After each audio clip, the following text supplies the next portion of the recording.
Hello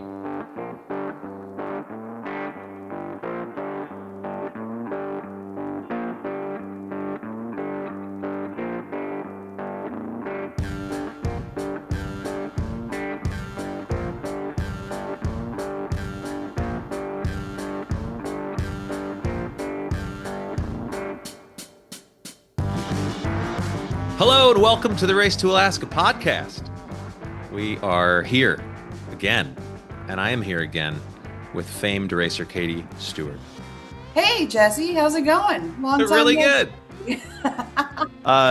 Katie, remind me how many times you've done the race? Too many? That's one. That's not a number, though. So you can count, can't you? I have started it 6 times. Okay. Which was your favorite? Oh, that's hard. That's really hard, but I think that I have to go with the first one because that's where the most adrenaline and unknown was. If I look back, I love a whole bunch of things about every year, but that first one is kind of the one I keep coming back to because that's the year that we honestly had no idea if we were going to make it. How many different types of boats have you been on with the race? 6. That's all been different boats. Yeah. What do you think is the smartest way to do it in terms of boat? That Corsair, I think, was a pretty good choice. Although, as discussed in a podcast that hasn't been released yet, I did almost flip that one over. The big heavy ones are really hard to row. So, that's always the kind of the downfall, right? Everyone underestimates exactly how difficult it is to human power something that heavy. Right. Even if it's the Corsair. Everyone thinks it's a sailboat, I'm going to sail it. And they're all wrong. I get that a lot from prospective racers. They're like, oh, okay, well, we're going to bring a stand-up paddleboard paddle for our Hobie 33 just in case. Right. There's no just in case. How many people have pulled into Campbell River and gone to Home Depot and built something more than you'd think? Yeah. So then what's the worst way to do it? The upside down way, I guess. Yeah. Okay. You'd know, but I was thinking you might say the Angus Row Cruiser. All the love in the world, of course, to Colin Angus. Right. I'm starting to feel like we're beating up on Colin periodically. Yeah, he could take it. He's a strong dude. Yeah, my least favorite, it would be that one, I guess. Okay. Well, I bring it up, of course, because this episode you spoke with some fan favorites, Doug Shoup, Team Perseverance, and James Gibling of Team Banagarang. Now, this is a podcast first. You interviewed 2 different teams in one interview because those guys are buddies. People should go back actually and watch from 2022. There's a really great video about them specifically in Bella Bella. So go back and check that out. But in the meantime, let's listen to Katie talk to both of them.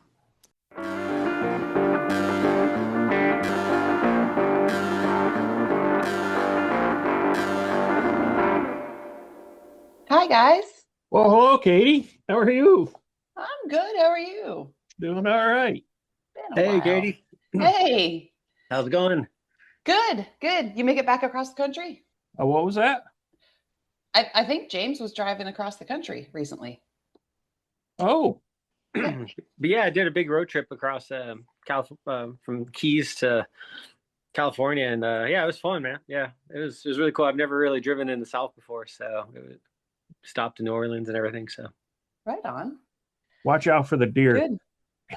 And the pigs.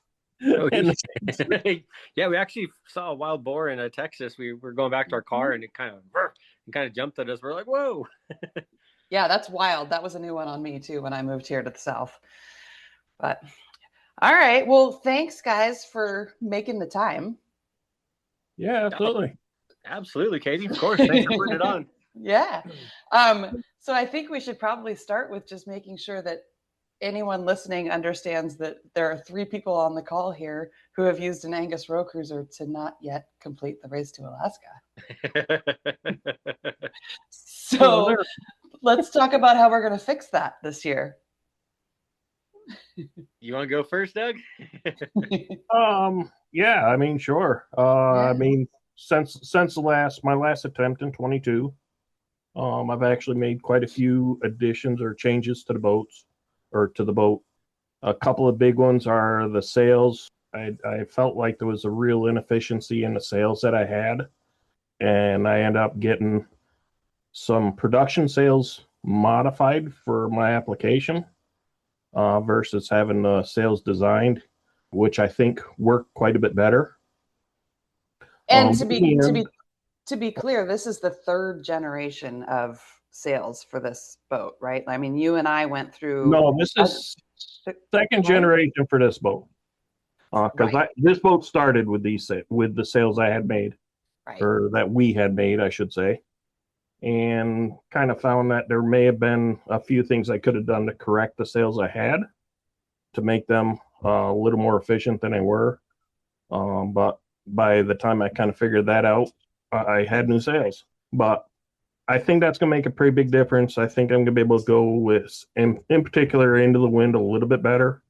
The row cruiser, just by design and sail setup, isn't the most efficient into the wind, but I can do better than I was.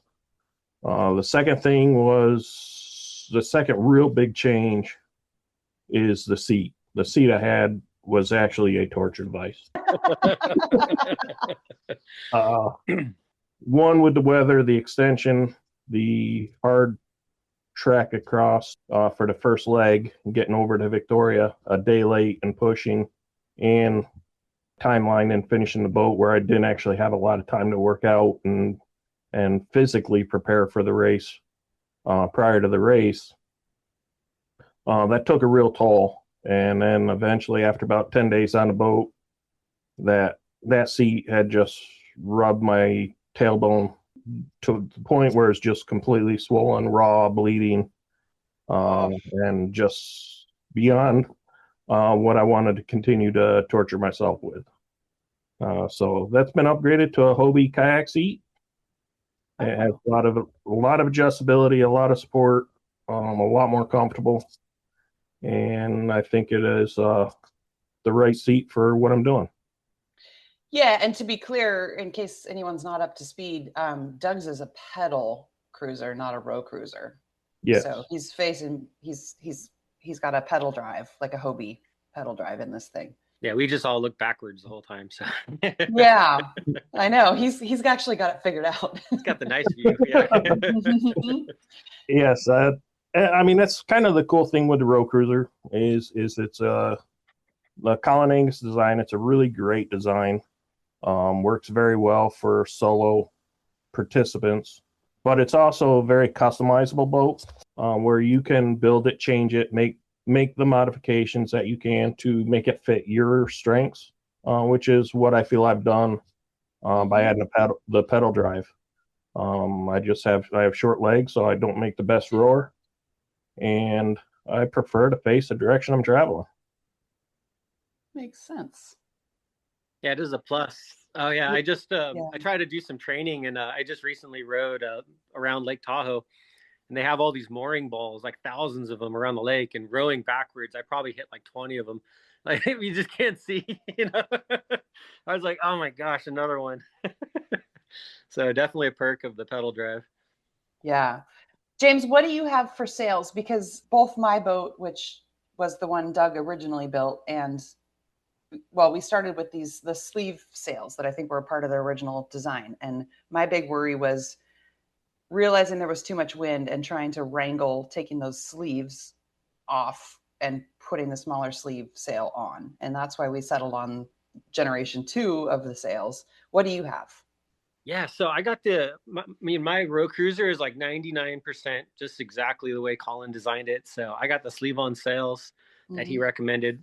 And I feel like they have some pretty good efficiency just because of sleeve on sail has that nice aerodynamic shape. But the big concern, and I've had a couple times where, you know, maybe not quite, or the wind picks up really quick and you can't get to a calm bay and you're out there trying to change, you know, take the whole sail off and re-sleeve another sail on, and it's a little sketchy. So for me, like I'm probably going to go with the same thing, and I'm actually in the process of copying that exact sail, but trying to put a reef point in it.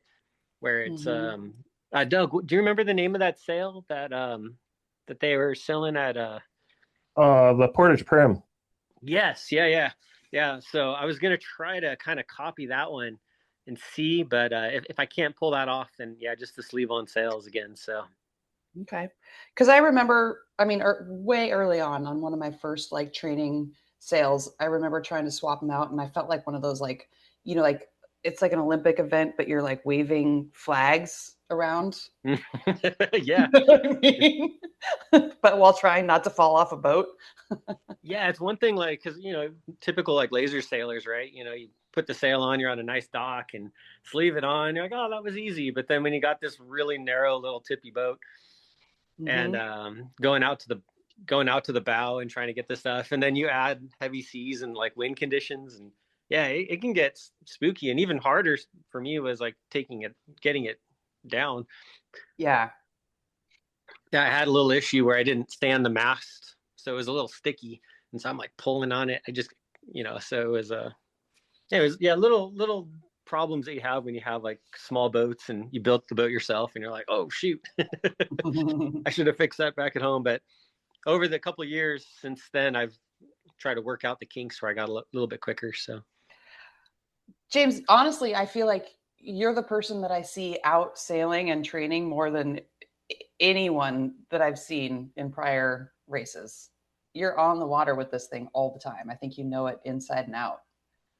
yeah, that's kind of maybe my one strategy because I don't have that local knowledge of Mm. knowing the Washington waters like you and Doug and a lot of the racers. And so I just figured it's like, wow, I better just get on this water, and at least if I can take out one of the variables, let's see if I can know my boat and try to train and get ready because I wasn't a rower going into this race. It was like I had 1 year to learn how to row.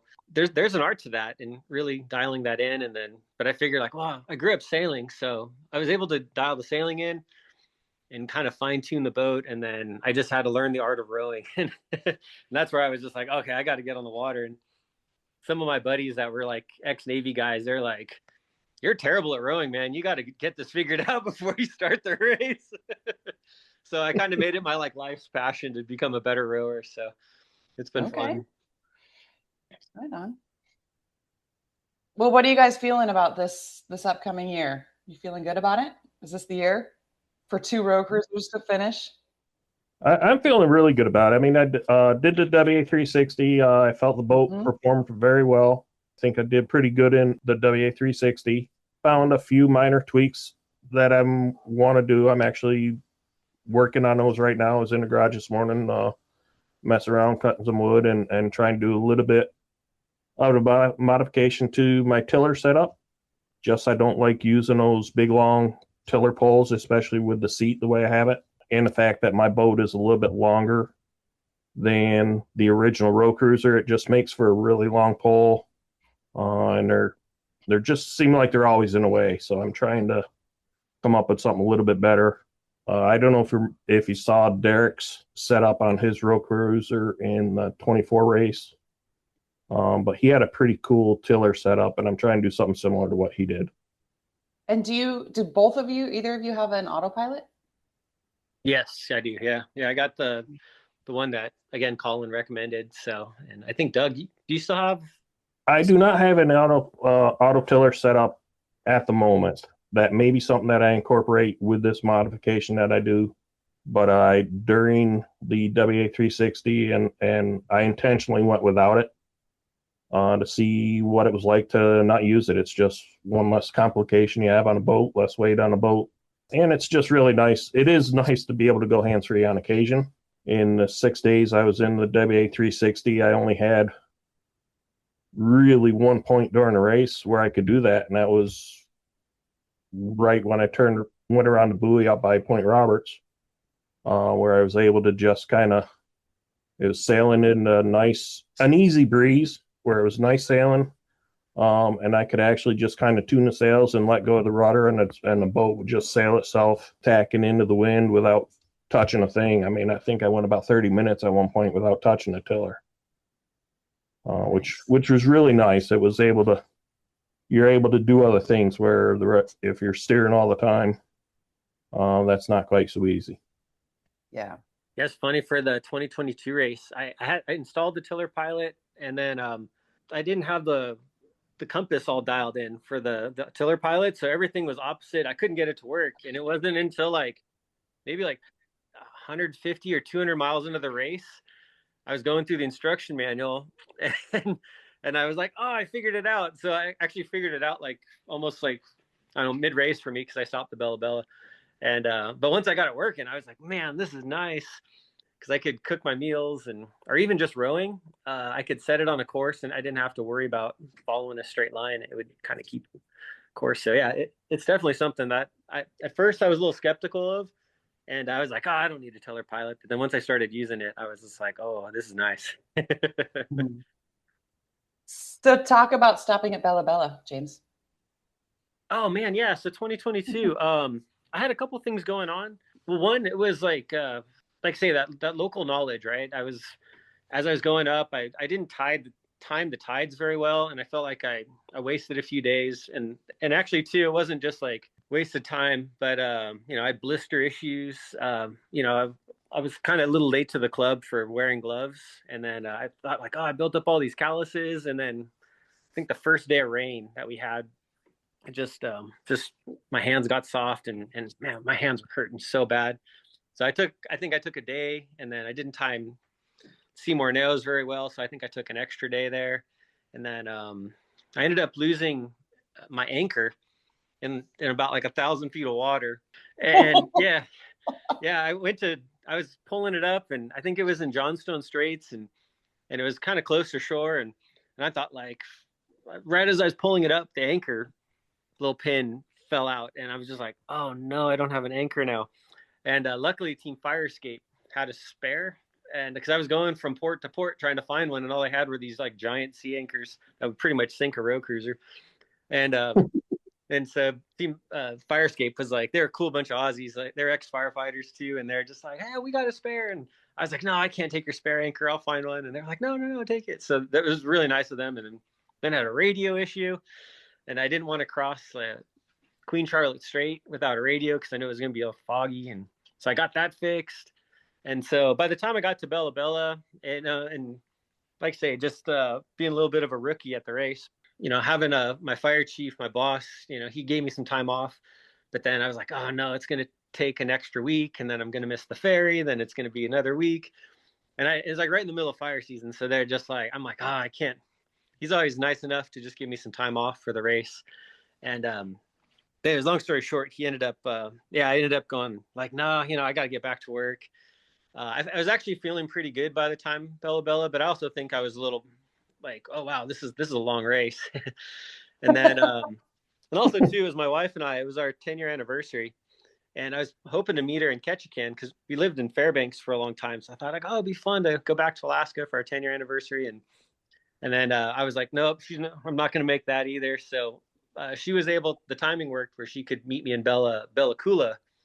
And so I did like a 60-mile detour once I left the race, and we hung out in Bella Coola. So it's one of those priority things, yeah, I guess, you know. But coming into this race, I was just like, oh, like I'm going to give myself time. I really want to finish this race and do everything right, get the training down, and have a good plan, timing all those tidal gates and everything. So yeah, that's hard. I mean, the timing is the big thing, right? In those couple critical places.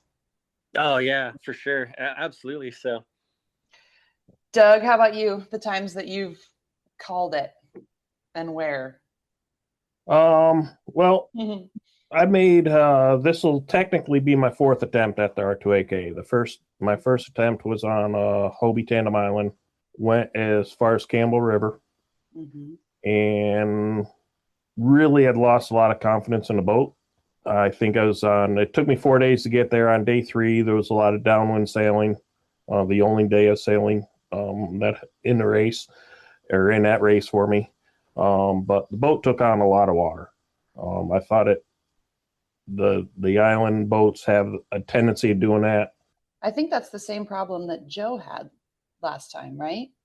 I think she had a problem with one of her Amas. I'm not sure she had what I saw and was described was really an unusual issue. I had never heard of the problem she had. Okay. But going into whatever island it was that I stopped on night 3, when you have a boat that has a total of about 6 inches of freeboard, and I had 2+ inches of water in the hole end to end, it just made me nervous because if you're just that low to the water, if you get in real choppy conditions and start taking on that kind of water, there's just no way to bail it because you got to open hatch to do it, and you have more water coming in than you can pump it out. So I just lost a lot of confidence in the boat. Didn't feel it was advisable to continue. So that's when I bailed there. Second one, I signed up for the whole race and was building the boat you now have. And literally I had actually called a couple days before the race and asked what my options were because I didn't think I was going to have it finished to be able to even sail it. It was running right down to the wire that long, and that close, and I'd actually gotten approval to do the proving ground only on my adventure island.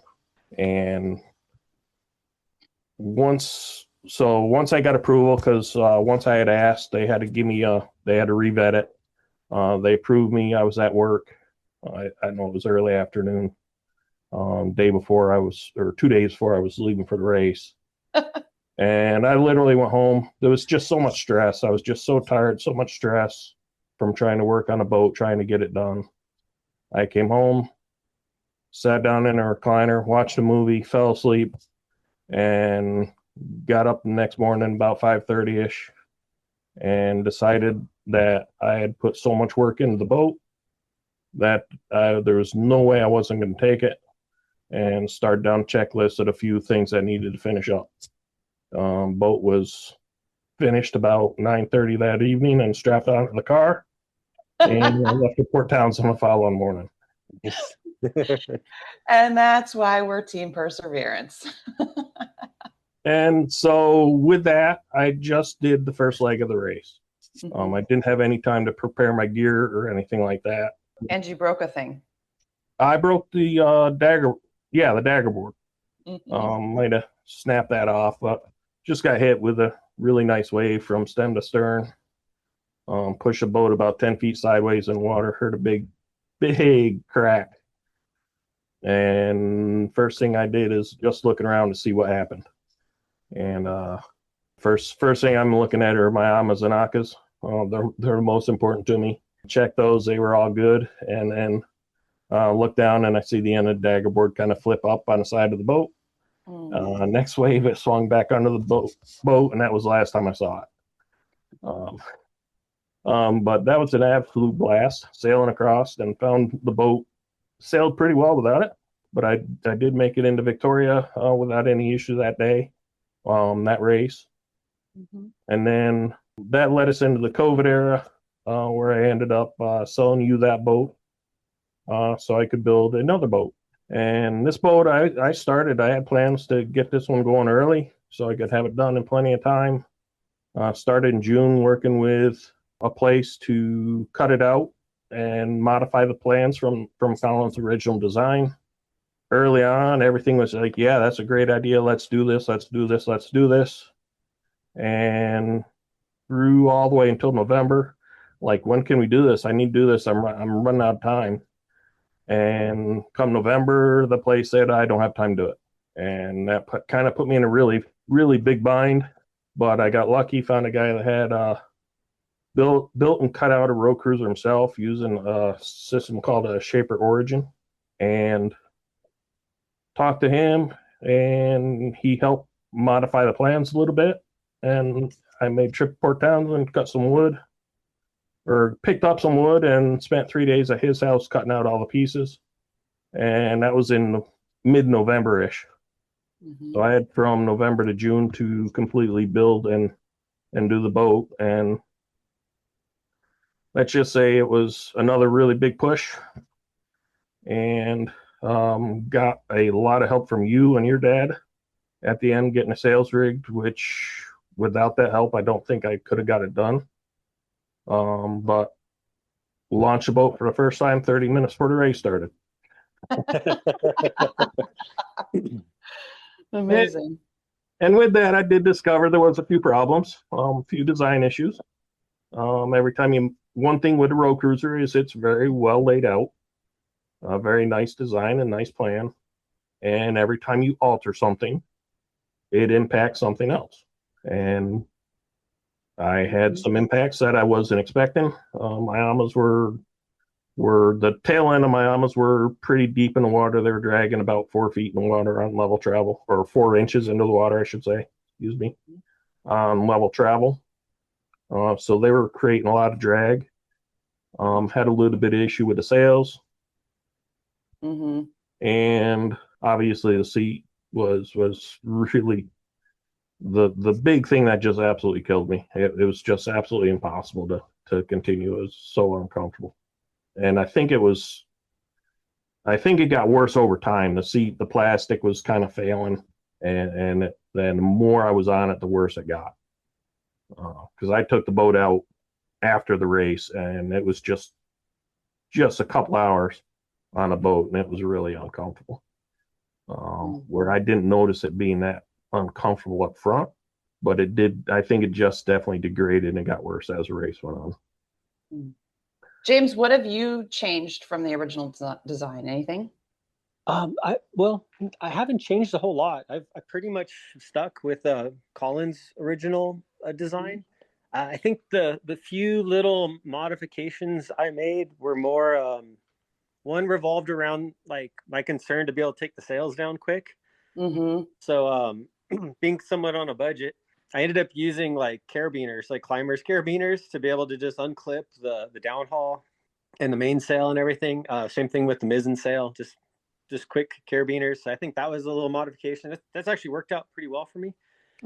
I think one of the most dangerous parts of the race, and yeah, I'll kind of maybe take one step back. You and Doug and Joachim and Colin have kind of been my heroes, and I've just watched you guys for years sail, and I've learned a lot from you guys. I mean, me and Doug, we've talked, I don't know, for hours coming up with ideas, but we've came to the conclusion that, and I think talking with you too, was like going to the back of the boat. It's so narrow. I told you I fell overboard doing that once, right? Yeah, and that's something that we talked about. That's real. Yeah, because me too. Just trying to snake your body around the mast to get at the rudder, you can't do it. And I did fall overboard. Not the one time, not the big time, but the previous time. Yeah, and me too. And like my training ground, I've gone over to Catalina, and it's like a 30-mile channel crossing, and I get seaweed caught on that, and I'm like, all right. I was talking with Doug and just hearing from you, and I'm just like, I got to fix this. And so I created like a kick-up rudder system. So I kind of call it like a static and dynamic dual system. So I can like put it down and it's static and it stays down. And then I also created like a bungee system. So at Race Alaska, you get kelp every like 20 minutes. So you're constantly like trying to get the kelp off. And I'm like, I'm going to fall overboard. So I created a system that it'll kick up with the slightest bit of kelp. And then there's just enough bungee tension. It'll just push it right back down. It's a pretty cool system. I got it on my Instagram if you like check out the little pictures. But that's one of my favorite things that I've modified on that one. And then I don't even have to go to the back anymore, which is, to me, is like, that just takes the big safety concern of falling overboard out of the picture. So, or at least 50% of it. So definitely. The next problem is just changing out the sails. And I think that's where you guys have it figured out with having sails that you can drop. So.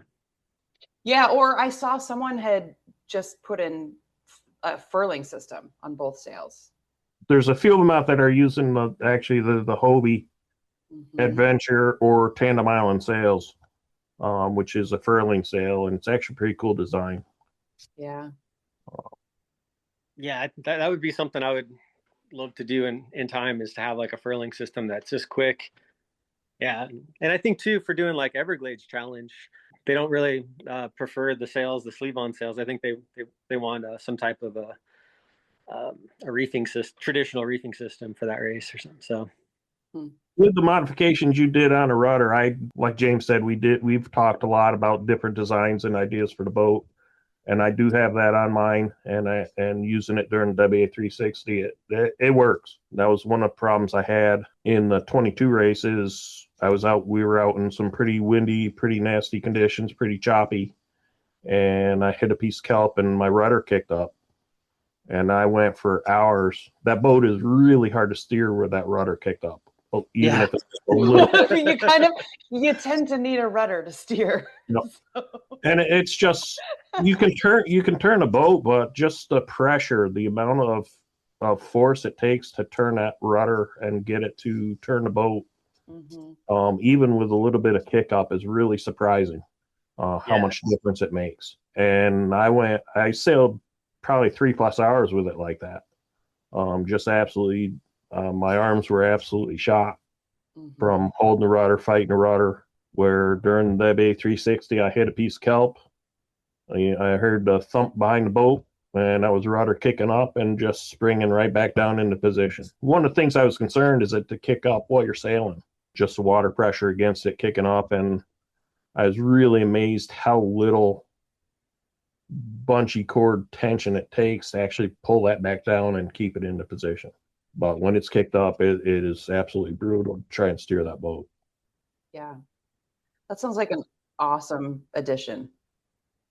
Yeah, it's a game changer for the road cruiser, especially just not having it and then switching back to it. I'm like, oh, this is the way to go for sure. And yeah, the other modification I did was I had the same problem with breaking a dagger board, because I think Colin's instructions was like, oh, you could do it wood or with plywood. And I've heard kind of some people say like, oh, I like the plywood so that way it will break just in case, instead of damaging the boat. But I was doing a Catalina trip, my first run actually, and I had pretty good winds going over, and then I just hear this like pop, and all of a sudden the boat's kind of sliding sideways, and I'm like, oh no, broke the dagger board, and it was just a marine grade plywood dagger board. I thought like, oh, I think I put like 2 layers of glass. I thought that would be strong enough, but luckily I had a wind shift and I was able to make the island, and then I was going to spend a couple days in Catalina. I had this whole plan to just relax and have fun, but then it was supposed to be like really big wind events. But the third day, so I'm like, oh, so I just turned around and rowed back, and it was like a dead calm. So it was like a 30-mile row back to Catalina. So it wasn't a very fun trip, but that, and then I was looking at, I spent a lot of time looking at the photos of Doug's rudder, or a dagger board, and how he sandwiched multiple pieces of wood to try to make it strong. So I kind of didn't quite do as beefy of a job as he did, but it's been a pretty good dagger board. But that's something Colin actually, I think he did himself. And then I just went with the plywood, but I ended up going with the sandwich pieces of wood for the dagger board. Yeah, and mine has a beefed up version, right, Doug? Like you redesigned. Yeah. You have version 2. And version 1, I mean, I was actually really proud of that dagger board. But really what happened to it is building the boat, I had pretty limited tools to use, and basically I was just using an oscillating sander to it, and going back and forth, and you draw the design onto your starting board, and as you're going through and sanding back and forth with that thing, about 10,000 times back and forth, you just barely touch that line. Well, that line went away and shifted a bit, and in the end, that dagger board was about 4 inches longer than my initial intended design, and it was a little bit thinner at top than it was at the bottom. So between the extra length, being a little bit thinner at top, I think that was the 2 big factors that caused it to break. But that wave that hit me, I don't think my current one would break, but that was a pretty big wave. I mean, it really hit me. It was stem to stern, and it pushed me sideways in water probably 10 feet. Well, you stayed right side up. But I was surprised. I was actually looking at the track and everything, even once it did break. I didn't see any deviation in my track. It didn't seem to shift me sideways, and the boat continued on without any problems without it. I was amazed. I remember seeing photos of that race start, and I was like, "Oh my gosh!" Like that's some like that was like one of my big wake up calls of how crazy the Straits of Juan de Fuca can be. I was there was some big seas. That was a big year. Yeah. Yeah, there's been a few of them. True. Not the biggest year. Well, Well, no. I think we're about to max out our time here. What else do you guys want everyone to know about this upcoming race and your efforts? Oh, just I don't know. I guess we'll see what the boat has when I'm done. I still have few small modifications I'm trying to do, and my goal is to not be cramming and packing and getting ready for the race in Port Townsend. Mm-hmm. I plan on getting to Port Townsend and Actually being able to going to enjoy myself and relax. Yep. Yeah, it'd be novel to actually like go to the party and enjoy yourself, right? Instead Yep. of reorganizing and Yeah. wiring things. What about you, James? Yeah, I'm right there with Doug. Everything he said.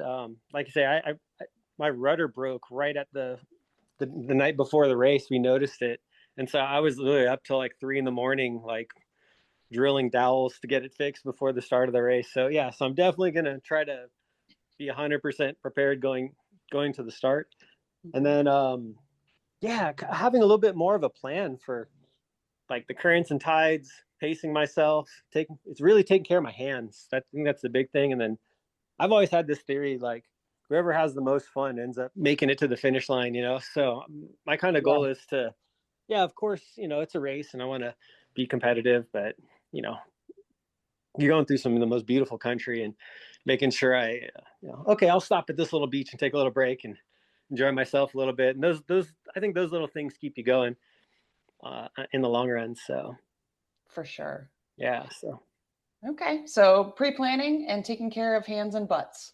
Sounds like. pretty Yes. much. All right.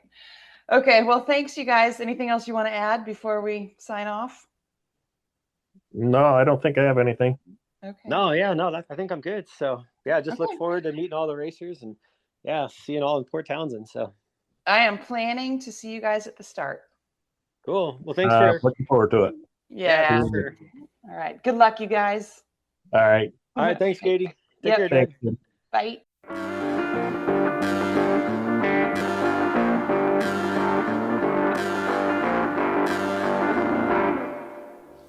So glad to see those guys coming back for another shot at the finish line in Ketchikan. Speaking of the finish line in Ketchikan, I want to give a big shout out and appreciation for our sponsor in Ketchikan, Baranoff Fishing Excursions and the Alaska Fish House. They have been the finish line location since the first race in 2015. If you're heading up to Ketchikan and you want to go catch some fish, Baranoff Fishing Excursions. If you don't want to catch some fish and you still want to eat some fish, go right over to their restaurant, the Alaska Fish House, and get some of the best fish and chips you've ever had. Next up, here's a team I know had some of those fish and chips. It is Team Tips Up, back for another shot, this time with a third person and a third hull.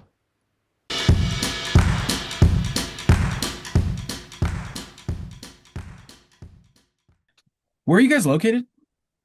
The two of us are in Boulder, Colorado, and my dad's out of Hampton, Virginia. Oh, Chris is your dad. Yeah. Oh, I didn't know that. Okay, well, we'll have to talk about that. Consider this still like pre-interview. I hope Jesse is not planning to use this until we're all here. But okay, It's well, always that's good pretty- context. Yeah, but Kayla and I are dating. Chris is Kayla's dad. But yeah, some of the funniest content on the podcast so far has been the stuff that should have been edited out but wasn't. Where Jesse always just says, "I'm cutting this," and then it always ends up in. And then he doesn't. Hi, Chris. Hey, Dad. All right, little technical difficulty. Sorry if I didn't see that email. Here we go. All right. Well, It's really fun, I think, in these situations to be chatting with returning R2AK racers, both because the fans will know you, but also you know R2AK. So there's, opportunities for depth and specificity we can't get otherwise. But I think as an R2AK completing team, can you start by telling us about your decision to come back and do it again? Great question. Kayla and I finished the last R2AK in about 9 days, and I've been thinking about our answer to this question and really just reflecting on the end of our last R2AK. And the last 2 days were really a joy. And we stepped off the boat knowing we wanted to do it again. And we didn't know necessarily what it was going to look like or who was going to be on the team. And we were lucky to have the three of us come together and the right boat present itself to put this program together. But really, we just had such an incredible time and a great adventure in the last race. We knew we wanted to do it again right away. Awesome. I don't think most people feel that way. Even people who return usually need a little time. We got lucky, maybe. I appreciate the year gap. It was nice to have the extra year to calm down and prepare again. Yeah.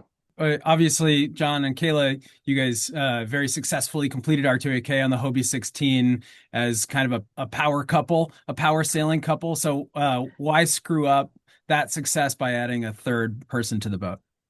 Ooh, I'll take this one. I think because sailing through the night, when I think about why I want to do the race again, for me, that was like a really something I hadn't expected from the first race. I was pretty nervous about sailing through the night. And we ended up having the opportunity to sail the last few days, basically after Bella Bella. We just essentially went straight through, and it was so magical and so fun and really not what I would have thought. And so adding a third, I think the key there is it means we get to sail straight through and experience the race, I think, in a whole different way. Super. Well, I do want to ask you about the plan to sail all the way through, but since we're still talking about Chris as an addition a little bit, Chris, how are you feeling about joining this crew of skilled multi-hull maniacs? Well, a little intimidated. I think they've set a really high bar, but I'm really happy that I'm able to join them and be part of the team. And it's been so much fun already planning this out, trying equipment, putting things together, splitting up duties, and everybody sort of taking on things that they feel, hey, I could probably contribute most in this particular aspect of the preparation, and all of that together sort of makes this a real adventure and also a real challenge and something to really look forward to. Was there anything about John and Kayla's 2024 R2AK that specifically made you want to join the team? Yeah, definitely. I mean, I was at the start in Port Townsend, helping them out with the boats and sort of putting last things together. And then again, I was in Victoria, taking apart a pedal drive in the middle of the night or through the night, and putting that back together, and then being at the start, filming everything, and being part of the cheerleading team. And at that point, it was really a part in me saying, "Hey, I want to do this one way or another. At some point in the future, I want to be part of this adventure." And the opportunity obviously presented itself a lot quicker than I had imagined. Wonderful. Wonderful. So, John and Kayla, obviously atop your resume is the finish of R2AK, but for me in the audience, will you remind me, what's your sailing background? Yeah, I think my sailing background, primarily high school, college sailing. My dad and I sailed 505s together for a while. So I think that's kind of what got me into slightly more higher performance sailing. We sail Vipers all together, sort of our dinghy version of a keel boat. So getting a little bit bigger and then up into the DM, basically adding a hull every year for the past 3 years of my life, I think. Yeah, my background's similar, definitely focused on dinghies and catamarans, high school sailing, college sailing, some skiff sailing. And I was super fortunate in high school to have the chance to join a Transpac campaign. I did 2 Transpacks with a team and got to see behind the scenes as well of all the work that goes into putting together a program like that. That got me some of my offshore experience. Super lucky to do that. Amazing. Yeah. Very complete resumes. And Chris, how about you? The 5.0, obviously. So which one of you drove the 5.0? Kayla did. Nice. Yeah. Nice. So you're on the wire. How about your sailing background, Chris? So, thinking about that, I'm probably not mentioning too much because I might not be able to join the team any longer if I tell them how little I actually know. But I've been really getting into sailing since Kayla started it in junior high school, and developed ever since. Became a sailing instructor and been sailing in junior sailing with kids throughout Kayla and then her brothers and sisters' school years. And here we are today. Beautiful. That's very cool. So, you guys say that the origin of your team is a bar in Germany between karaoke songs. So, I think the really important question is, what were your song choices, and will you give us a snippet of your rendition? No snippet of the rendition. I believe my sister and I sang, was it Dancing Queen? It was definitely a Mamma Mia song. How about you, John? I was there to cheer on Kayla and her sister Got and to talk Race to Alaska plans with her dad and show him pictures of the DM24 that I wanted us to buy. Perfect. Yeah, and I remember the spot we were standing in at the time. Me when too. you brought The that up. corner. Yeah. The corner. Did you sing, Chris? I did not sing, no. It was an Irish bar, but I figured I'll leave that to the two singers that were present. Nice. Well, speaking of the DM24 that you decided to buy, tell us about how, like, the arc to landing on that boat and what it is about that boat that made it the choice for you guys for R2AK 2026. For sure, yeah. We were initially looking at boats more similar to the Hobie 16. We were looking at F-18s, and Kayla and I just doing another double-handed attempt at the race, but we really couldn't piece together being double-handed and being able to sail through the night. So we started expanding the scope and landed on a few boats that were big enough for three. We looked at taking the Viper, which is a 24-foot keelboat that's really more geared towards inshore buoy racing, and then stumbled upon the DM24 after actually while we were doing a test sail of an F-18 in San Francisco. And we saw this boat. It looked powerful. It looked well built. And then as we started researching it, turns out it comes from a really reputable designer and builder in France. And these boats have been raced on a professional circuit there. And so they're super well proven boats. They get pushed super hard. And we liked a lot of features of the boat in that it was compact. It would be easy to push with a pedal drive, but it also had a lot of power and was super stable, has full length AMAs and twin rudders and really robust construction. So we felt like it was a good balance of fun and sporty and cost effective, also safe and stable. Nice. Anything else from either you two, Kayla or Chris, about the boat choice? I think you nailed it. Okay. Jesse, this is a note to Jesse as you edit this. I think this is probably a part to cut, but just a fun aside. So my other editor at 48 North is Andy Cross, and he and his family cruise on their boat. He was in Alaska when I hired him, and now they're through the canal and over in the Caribbean. But his son just podiumed in the DM24 one design class on the Caribbean circuit where they live in St. Martin. He was sailing with the fleet captain down there, who apparently is one of the more experienced DM24 guys in the world. And so if you would like a connection to that person, Andy was like very enthusiastic about potentially making that connection. So he apparently is the person in the fleet that gets asked by the other members about setup and boat handling and things like that. So if that's something you're interested in, I'd be happy to make the intro. Yeah, that would be phenomenal. Is it Pierre is the guy's name potentially? Oh, I don't know his name. I'd have to look at race results. Who else? Andy's son is 12, so he's he was wow. But they needed somebody Incredible. small. Yeah, cool experience. It looked really windy too. Andy sent a video. They were crossing the line at 20 knots, like ripping for sure. That looked like a great event for sure. Oh, do you follow that? Like you were following that as well? Uh-huh. Oh, yeah. Nice. Yeah, they were. I think they were the second place boat. Okay. In that one. Very cool. Yeah. So I was a little curious the ways that the DM24 is used. I guess I'm not that familiar with it.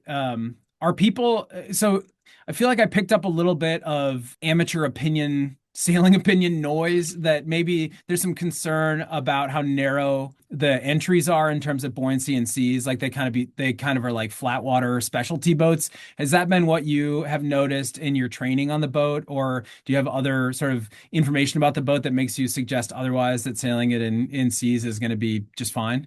Chris, do you want to talk about our Deltaville trip? Yeah, so John and I double-handed the boat, which was a little bit of a mistake, given the wind conditions that we had, and we had pretty big seas. What do you say, John? 4 feet, 5 feet, Yeah. at times, and the boat handled really well upwind. I had to at some point throttle it a little bit because we wanted to go faster and faster, and the sea state just in terms of keeping the boat safe and so on. But it handled really well. And given the sea state, it was quite a bit on the return trip downwind. Similar situation. Had to throttle the boat, but it was sailable and it was maneuverable and it responded really well. And I think with all of the things that we've done and the sail choice that we've made and the reefs that we've added to it, I think the boat will be able to perform in almost all, except obviously for the most extreme conditions. So we're really happy with the setup and the way it worked and the way it handled, and how easy it was still to sail in these conditions. Nice. Yeah, I would add one quick thing. Obviously most of my experience has been monohull sailing and then going into the Hobie 16, which is a very tippy boat. And, especially our experience going around Cape Caution, where, every single wave, we're like jumping forward to help, keep the boat down as we come up the wave. I have been very impressed with how the DM24 handles. I think partially 3 hulls, how wide it is. It feels shockingly stable, especially when we get big puffs, we're really able to turn that into speed instead of, flying over quickly. Cool. I mean, I have no reason to doubt it, or you. I mean, it feels hard to imagine that it will be more difficult to complete R2AK on a DM24 than it would be on a Hobie 16. But still, I thought it was interesting, just sort of like take your temperature on your early experiences and impressions of the boat. So one of the things really early on that really surprised me, and in the sense of a kind of a plug for this boat, if anybody else is interested in sailing a DM24, one of the impressions that we had coming from the monohulls, sailing on the DM24 in flat water, we're sailing along, it's going, it's tuckering along, it's okay, and we're looking at the map tattoo and seeing what the actual speed of the boat was, and we could barely believe it. We're going 16, 17 knots, and it felt like we're going, like you're going in a 420 fast. And so that was quite impressive in the boat, how stable it felt and how slow you felt, even though you were going really fast for a sailboat. Cool.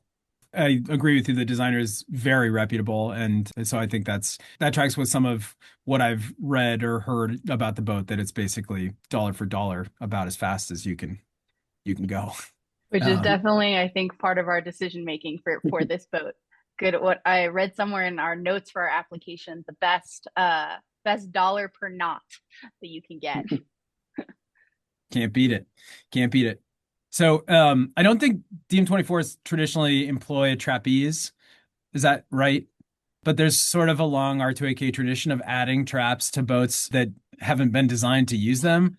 Are you guys leaving the harnesses at home, or are you going to be on the wire on the DM? Moment leaving the harnesses at home. Okay. Yeah, the trade-off, the added complexity versus the added performance. We're really more concerned about making the boat as sailable and survivable as possible to be able to sail nonstop at 90% of the boat's potential, or maybe 80% of the boat's potential. And if we can do that and we can stay with the boat and keep up with it the whole time and not get behind it and get tired, that I think is our recipe for success. Awesome.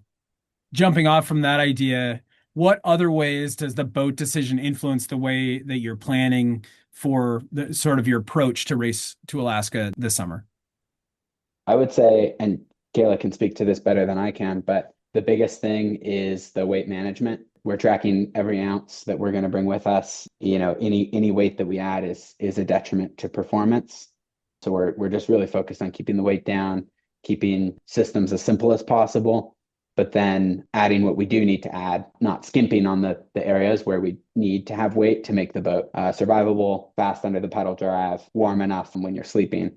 Yeah, I can add just a little bit of that. I mean, I think similar to our Hobie program, like just because we've added more boat mass and space, we're still really dialing in on how much we bring and, being very nitpicky about the gear that we take. I want to say we only have about 140 pounds, trying to keep within the boat's, safe and best racing limits. And that's, food, gear, water, sleep system, pedal drive, all of that needs to fit within that budget. Totally. Well, and for sure, that's a key component of multi-hull performance and safety. I think you're right about that. I'm not as savvy about it, but for sure, performance, that like every ounce matters. So I think it seems like a very sensible approach. Let's talk a little bit about the decision. You guys had a couple of days experience of through the night, round the clock sailing on the Hobie. John, you have the background with a Transpac, but can you dig into a little bit more of what you think round the clock sailing is going to be like on the 24, how you're preparing for that, how you plan to approach it, managing energy expenditures, rest, etc.? Yeah, quite a few different techniques and sort of strategies for this. I mean, I think most broadly, we'll be working a little bit more strictly on shift schedule. Last time, John and I were kind of roughly on a shift schedule, kind of just, whoever's awake. And if we got tired at night, if we were both tired at the same time, then we'd go to a dock and sleep. When we ended up sailing through the night, it was sort of, one person would try to sail through the bulk of the night from, say, moon down to 4 a.m. when you start to see the sunrise, and then switch again. So something a little bit more like that this time, where we're on a bit more of a shift schedule. I think being a lot more particular about our nutrition, pretty big lesson learned from last time. John and I just simply didn't eat enough, and that really hurt the first half of our race, and is really eating appropriately, I think, is what enabled us to push harder in the second half of the race. So that's going to be a big priority of this time, essentially setting, these are the exact amount of calories you need to eat in this day. Eating is your job. Sailing's your job too, but eating essentially has to come foremost if you want to be able to keep up with the boat and, for us to be able to perform. The other one is essentially making sure there's at least one person sleeping the whole time. So that's kind of part of the shift schedule. We want to be able to drive from the pedal drive. So we're essentially building systems so that you can steer from the front/middle of the boat, things like that. What else am I missing? I think having a third person opens up a lot of options. And one thing we're really going to emphasize is staying on top of what's coming. If the temperature is going to drop, if the wind is going to increase, making sure that we're setting ourselves up with eating, like Kayla mentioned, but also our layers and our sail plan well ahead of when changes are happening, as much as we can predict it. I mean, you can't predict everything, but having those systems in place to know what's coming and to be prepared for it, I think will help us. Yeah, bringing some slightly warmer socks, I think, is going to be a big difference. They're never warm enough socks.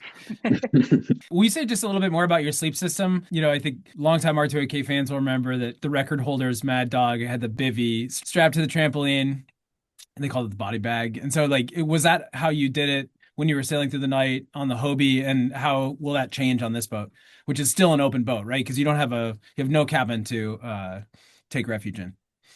Yeah, I can give the brief about the Hobie, and then my dad has been really designing the sleep system for this boat, which is way cooler. So on the Hobie, very simple. We basically took one of those closed foam cell hiking pads, and then took a blow up mattress as well, and then had essentially think emergency blanket that gets Velcro together to pretend that it's a bivy. We took a sleeping bag, but it was very, very simple. If one person was sleeping while the other was sailing, it was just dry suit, full gear in the bivy sack. Certainly wasn't warm enough to be able to do that, I think, as a high performing as we want to be. So I'm really excited about what we have for this year. Yeah, what's the update? So I've been doing some operating of a sewing machine in my garage. We've sewed a hammock, essentially, that we installed in the center hull from side to side to be off of the center hull, essentially, because there's a lot of water going through the middle of the hull every time the boat takes over a wave over the front. So we essentially sewed a hammock system out of some cloth that I bought for the 505 some years ago to make a spinnaker bag, and whatever was left over I used, and we screwed that in the center hall. And that's going to be sort of our platform, and then we'll have and that gets us off the bottom as well. And then have a mat, have a blow up mat, and maybe and likely a double bivy, which I recently tried out. So it's essentially a bivy inside of a bivy, and I was able to withstand that for about 5 minutes in my living room before it completely overheated. So that's a good sign, because you can obviously remove one layer if you need to, if it gets too warm. So that's kind of our system.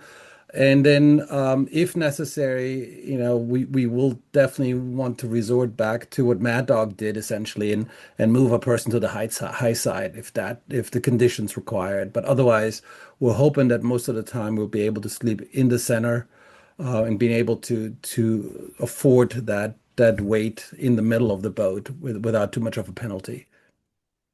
Very cool. It's a little hard to picture, but I imagine that you will be darlings at the ruckus as people try to figure out what it is they Check just our heard.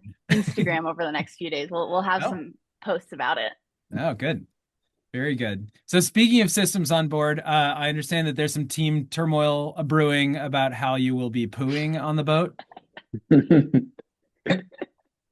You care to elaborate? It's a sore subject, but I will be pooing standing on the transom of the center hall, and making gifts to Mother Nature where appropriate, during calm times, just like we did off of the Hobie. And other people might have other heavier plans. That is similarly my vote. Keep the system simple by not bringing them. So I was a little bit of the instigator of the shit bucket, and my thought was, in calm condition, this boat lends itself really well for direct deposit off the transom. Absolutely agree with that. In very rough conditions, that's a little bit tricky, because you have to step over the tiller, hold on to the back of the boat, and so on. And I figured in those conditions, maybe we should consider some sort of a bucket. And I'm still in the design process for that, but I'm hoping to have something together by the end of the month.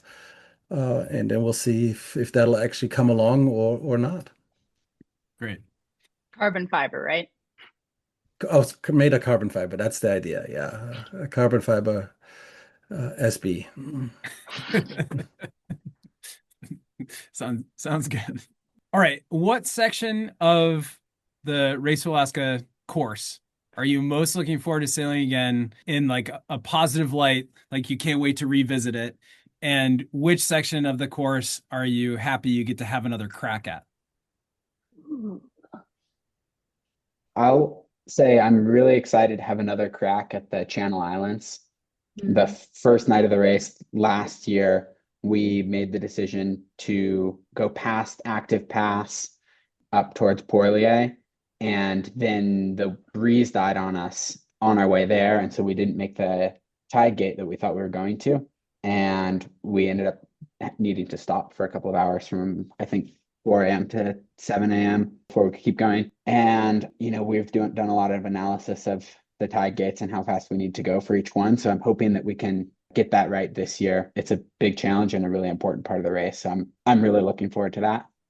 I am really looking forward to Banks Island, just all of those islands there. I remember when we sailed through it, that is the first time we saw orcas, which was really special. But I was just so amazed by the geography there and how you're sailing along, you truly feel like you're in the middle of nowhere. And then all of a sudden, it's like the Alps pop out of the water right next to you. So I think that's an area that I'm really excited about sailing through again. For me, I'm really looking forward to, kind of in an anxious way, both excited and nervous about Cape Caution again.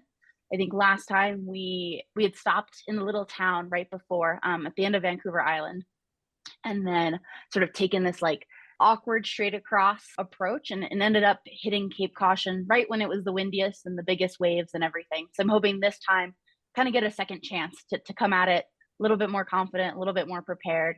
Yeah. Cool.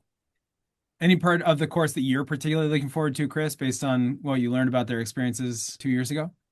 No, I'm really sort of curious about the tide gates and how that's going to work out and different approaches. And I've listened to a couple of the other podcasts and people talking about pedaling through it against the tide and wonder if that's even an option. And so that's really something that I'm very curious about and looking forward to experiencing. Yeah, it might be possible on some of them. I'm not sure Yeah. I would try the bigger ones. John and I were just talking about what VMG we need to hit to meet specific tide gates that Seymour narrows. So Yeah. What's the fastest scenario you gamed out with VMG, like realistically to hit the earliest possible tide gate? I think it was 6 There's knots. yeah, there's a 5 p.m. Slack on Thursday, or I mean, I'm sorry, a 1 p.m. Slack on Thursday that seems possible. I think it's 5 knots of VMC to get there in that time. It would be really, really good time, but we'll see what happens. Otherwise, we'll go through at 8 or later if it's slow. And yeah. Well, I imagine if you have good sailing conditions, you realistically think you can be doing better than double digits in those good conditions in terms of VMC, right? Yeah. Yeah. Yeah, that's the plan, but a challenge to keep the numbers up the whole time and through the range of conditions and everything that presents itself. So Sure. we would be super, super happy to do those types of numbers we're talking about. Totally. So in the Tips Up R2AK video from 2 years ago, there's a passing cut where Kayla mentions a 3 strikes policy and that you'd surpassed it. So tell us more about the 3 strikes policy and how that will be adapted or applied similarly to the upcoming race. I think that's my favorite part of that video. I think, what do I say? Like we've hit mistake land, something like that. Yeah, you said you hit the 3 strikes 5 times over or something like that. Yeah. So yeah, it was a big part, I think, of our first race to Alaska. Partially, it was a course we hadn't done before, sailing this boat, the Hopi 16, in a way that we hadn't done before. So we were pretty strict about, well, more or less, as you can see there, about a 3 strike policy, whether that had to be like, one person got too cold, we broke something that had to do with weather condition. And in general, we stuck to that pretty well. That day we had the pedal drive we had to refix, the master link broke, the main halyard snapped, we had to retie it. I think there was probably one other thing, it rained. And so, we made that decision then that, hey, we're going to stop here for the night. We're going to really take a look at the pedal drive instead of continuing on into Johnstone Strait. So I think we're likely to take a pretty similar approach this time, as John mentioned, with how we take a look at what's coming forward, coming next, when the weather and the wind and the tide, as well as, how the boat is doing, what maintenance we're doing, and how we're doing, making sure that we're staying fed and warm, or, not too hot, not too cold, things like that. Yeah, some of the other teams that have been on the podcast so far have been super well spoken about how seriously they're taking their preparation. And we've taken those words to heart. We also feel that the preparation is the number one thing we can do to be ready for those situations when they come up and to to avoid them altogether. I like it. So that sounds like good advice. What bad advice would you have for first-time R2AKers? Or good advice, if you'd rather. Thank you. I've got some bad advice.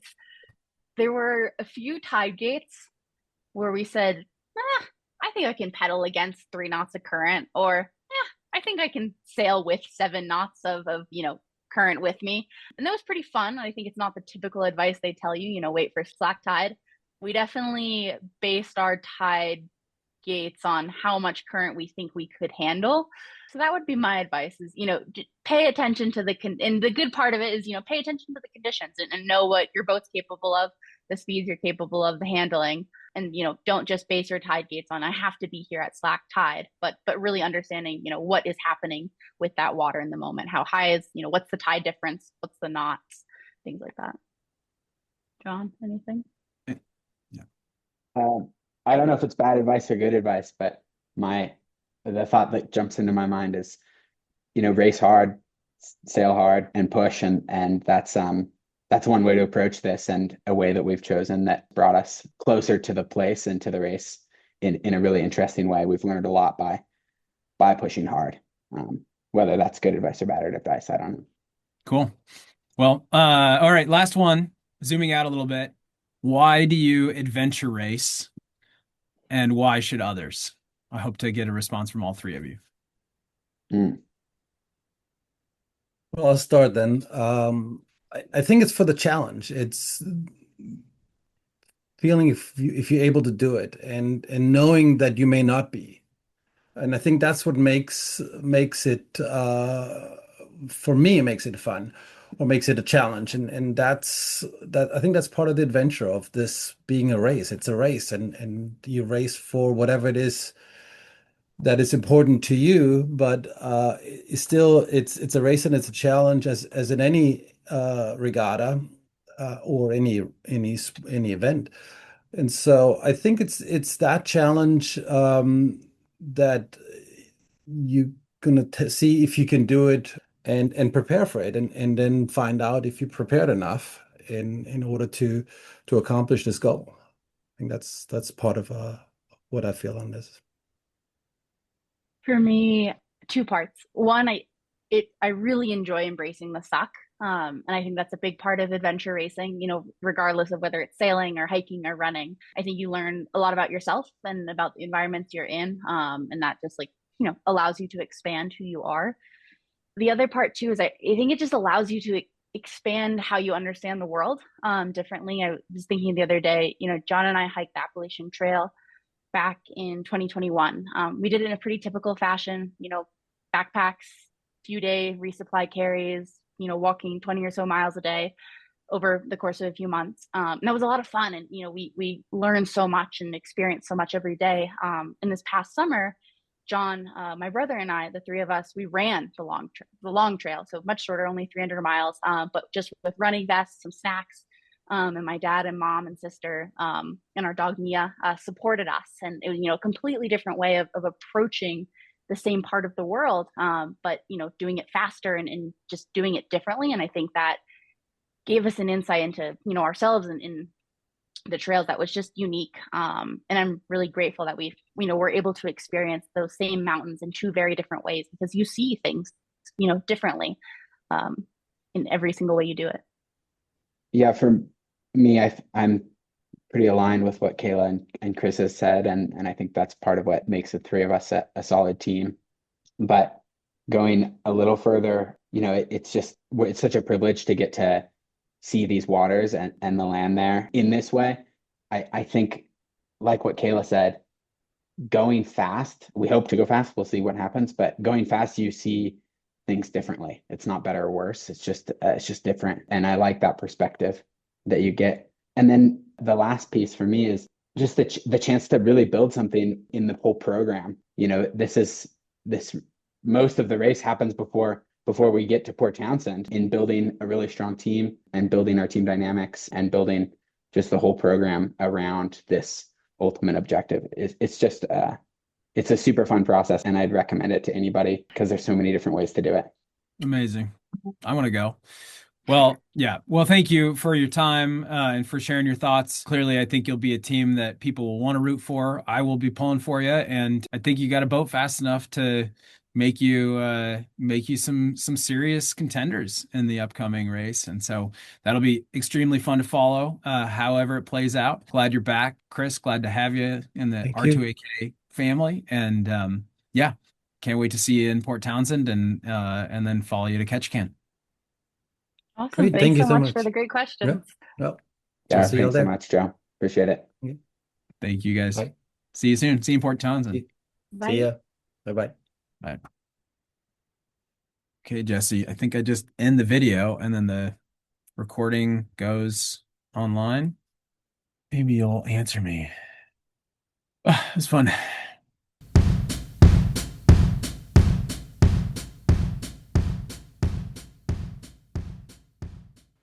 This year, we have a high-quality set of human-powered competitors in Race to Alaska. One of those teams is Laughing Roomba. They're coming fresh off of last summer where they took the win in the facing backwards category of 70-48 and also competed in Washington 360. By completing Race to Alaska this year, they're both eligible for the 1180 award. If you don't know what that is, look it up. Lee Dorsey, who herself has rowed twice in Race to Alaska, interviewed them.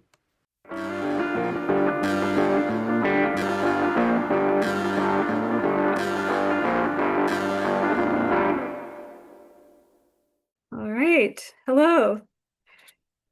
I'm so excited to talk to both of you. I feel like we Yeah, you too. probably, yeah, I feel like we probably have a lot in common, judging by the way we like to spend our vacations. So we'll just jump right in. Can you guys hear me okay? Where are you guys? We're delivering a boat to a customer.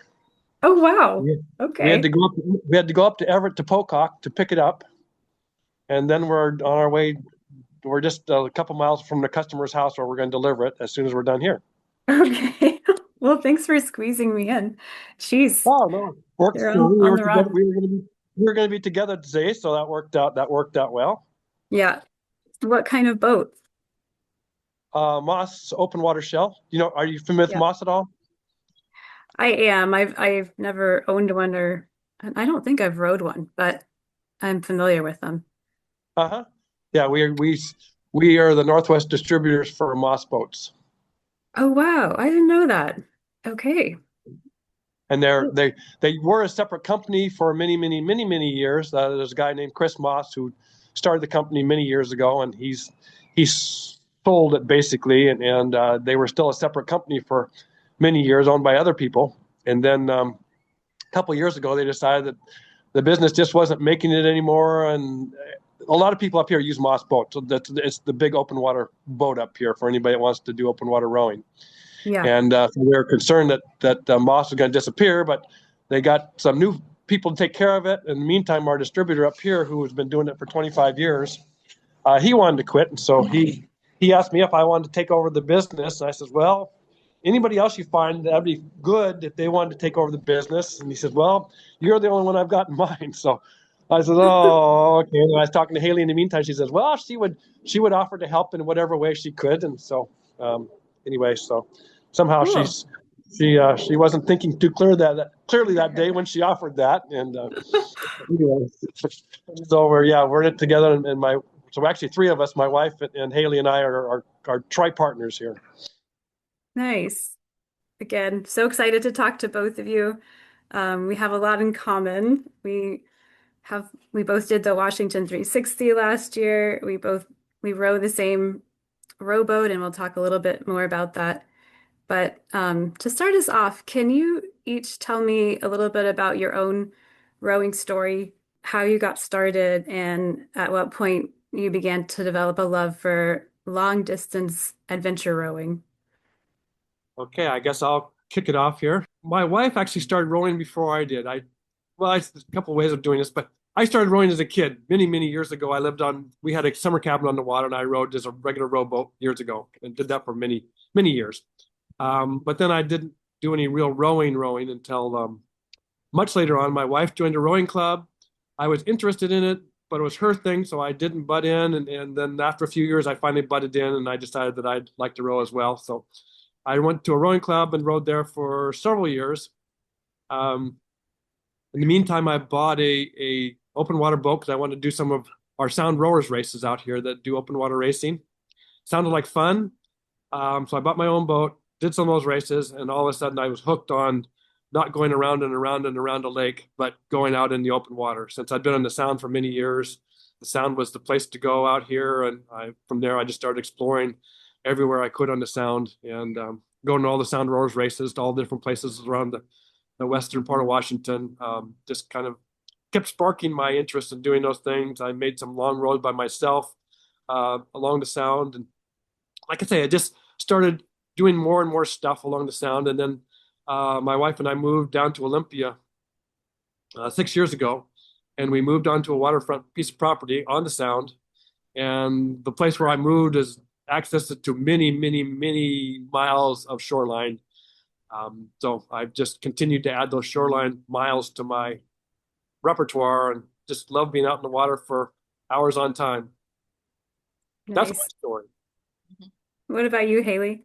Yeah, so I grew up with a swimming background. So swimming was what I knew and what I enjoyed, and long distance swimming, never a sprinter, despite my many attempts. But I don't live on the water, but I live in Olympia, and I'd pass kind of the Swantown Marina, which is where the rowing club is in Olympia. I'd pass the water every day to work and coming back, and I had several friends who rowed, and one day I thought, oh, I'm just going to go try it out. This was 2019, so just before the COVID year. So I took a learn to scull class, and I loved it. I loved being out on the water. I loved, a challenge of something new. I felt very comfortable in the water, in the flat water.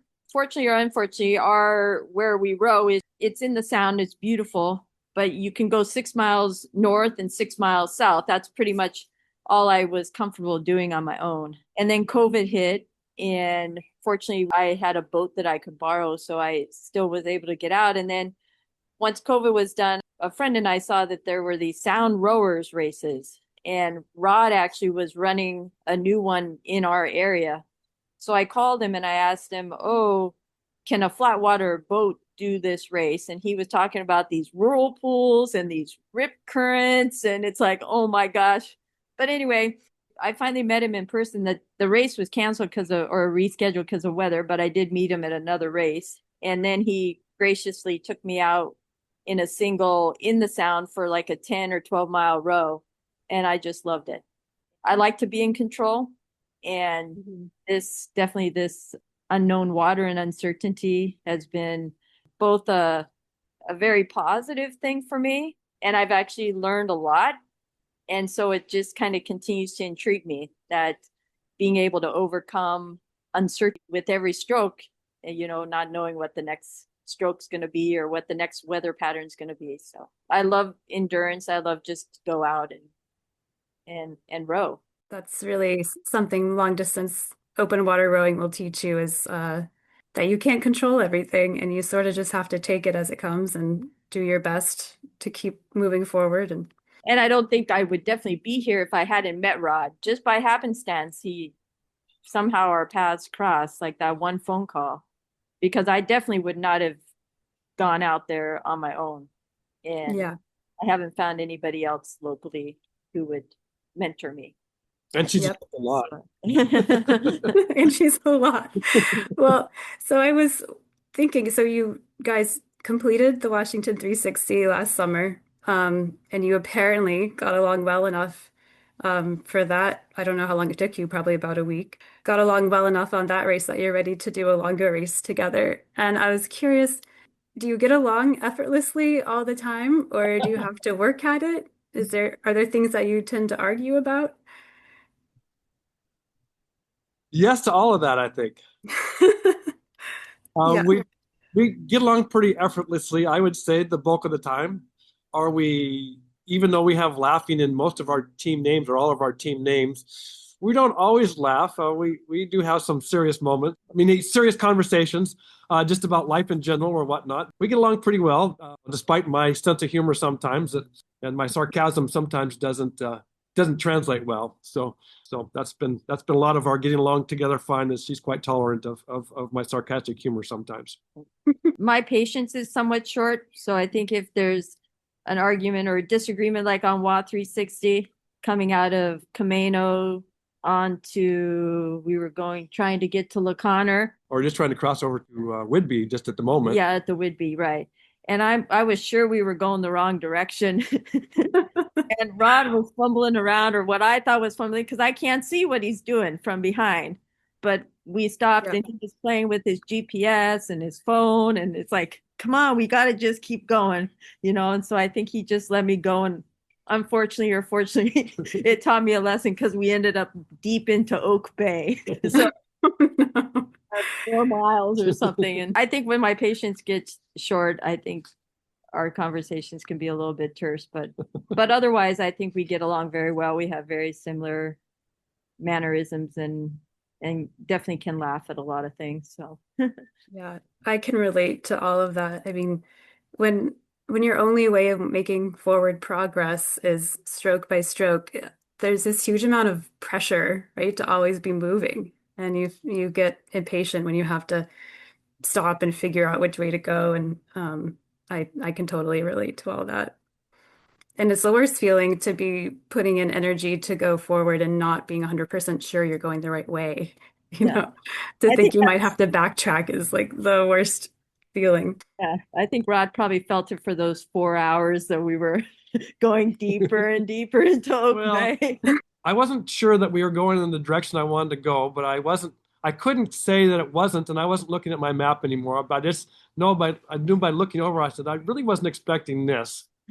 But we said all along that we weren't racing to win anything. We were just out there to finish it and try to survive it and survive each other and kind of go along. And if things take you in the wrong direction, then it's ultimately best. Well, so be it. So that's fine. We took a little detour, but I was fine with it in the end, and it taught us both lessons. Haley thought I should have letting her have the full control of navigation and could have relooked, and I should have, but in any event, I was thinking, well, it's good for her too to have some navigation thoughts along the way, not depend on me solely, because in order for us to work well, we need to both understand navigation to some extent. So the more practice she has at navigating, the better. So it was Definitely. it was in the end, it was all good. What do you use for your navigation system? Are you using a GPS? Are you using an app on your phone? Are you using paper charts? I'll take what we did, and you'll take what we'll do. For WA 360, we used a Garmin handheld, and I had really tried to stay away from the Garmin handheld because they were such a small screen, and it's handheld, and you got to hold it, and you got to look at it, and you got to study it. And I'd never really liked the Garmin I was using, but it was the best I could find at the time, other than a phone. I mean, phones always work pretty well, but you can't plot a course very as well on them as you can on a Garmin. So we'd used a Garmin for WA 360, and as Haley said, I wasn't always the quickest with it, and it took us sometimes a while to get figured out where we're going. In the end, it did what it needed to do when we needed to have it do it. So it was okay, and we were thinking about it would be okay for WA 360 for Race to Alaska with a little more practice. But in the meantime, Haley found. Oh, yeah. So on WA 360, I love maps. I love paper maps. So we had the GPS on, not the whole time. I love paper maps. I love to look at maps, and I don't know necessarily how to use a map like with compass and all that stuff, but I love to look at the landforms and follow a map. So I'd always have my map out, or when we'd stop, I'd pull the map out. And so for road, we're calling it Road to Alaska, I guess. There's no racing us for racing to Alaska. Just getting to Alaska by rowing. I have a lot of paper maps, kayaking maps, and then also picked up one of these map tattoos and have been trying to play around with that. And I really enjoy it. I enjoy when we need it. The other day we went out in the fog, and it was just great. It worked perfectly in my book. But I don't like to always look at something. So I'm hoping that I can use a lot of just look at the paper map and row to the next waypoint and use the GPS if necessary. Because I don't really like to look at a screen when I'm rowing. We've always used a handheld Garmin, have it mounted, a little triangular wedge-shaped piece of wood, so it's angled up towards me and I can glance at it easily. And I have preloaded routes, so I make all the routes beforehand, and then it's just a matter of keeping our little pink triangle on the blue line, which I find is really handy for making sort of the longer distance crossings where you can be moving, transverse in relation to your track line because of a wind or current, and not necessarily realize it if you're just navigating by line of sight or visually. And so the GPS is really, really handy for keeping on the straight and narrow on those longer crossings, and of course in the fog, like you mentioned. Yeah. Of course, we had that long crossing for WA 360 on going from Sandy Point over to Point Roberts. So we had 15 miles and just pure open water where we couldn't see much of anything. Yep. and big waves and whatnot. So yeah, the Garmin got us through that one, certainly. Yeah. Totally. Yeah, and that last foggy day. Yeah.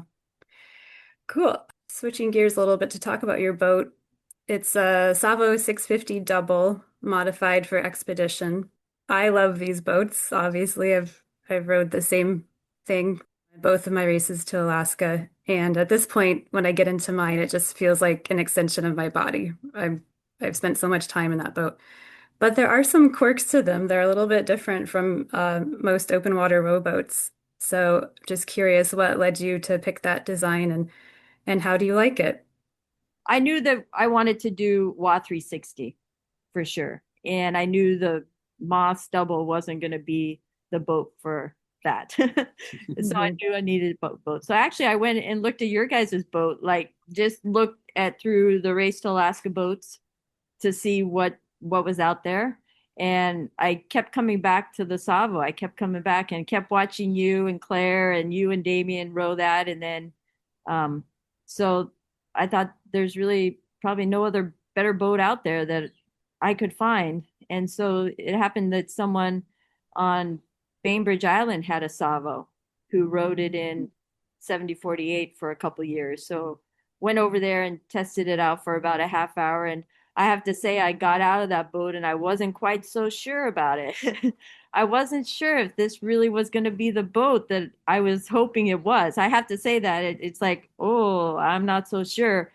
But we chatted about it, and I think we just stuck to our guns and said, well, we'll get one built. And so we did, and got it a couple weeks before 7048. So we rode it in that, and then a couple weeks later we rode it in WA 360.